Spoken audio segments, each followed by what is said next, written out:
ชีวิตคนเราไม่มีใครอุ้มเราไปได้ตลอดเวลาวันหนึ่ง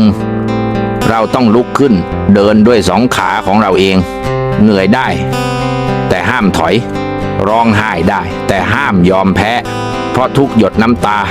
มันจะกลั่นออกมาเป็นความเข้มแข็งในวันหน้าไม่มีใครรู้ว่าเราผ่านอะไรมาบ้างแต่จงทำให้เขาเห็นว่าเราผ่านมันมาได้ด้วยหัวใจนักสู้อย่ารอใครมาฉุดขึ้นเพราะบางครั้งคนที่ช่วยเราได้ดีที่สุดก็คือตัวเราเองถ้าใจไม่สู้ต่อให้มีคนช่วยทั้งโลกเราก็ไม่มีวันยืนได้อย่างมั่นคงจำไว้นะคนที่ยืนหยัดได้ในวันที่ไม่มีใครคือคนที่โลกจะจำได้ในวันที่เขาประสบความสำเร็จอย่าท้อเพราะตราบใดที่ยังมีลมหายใจเรายังมีสิทธิ์จะเริ่มใหม่ได้เสมอ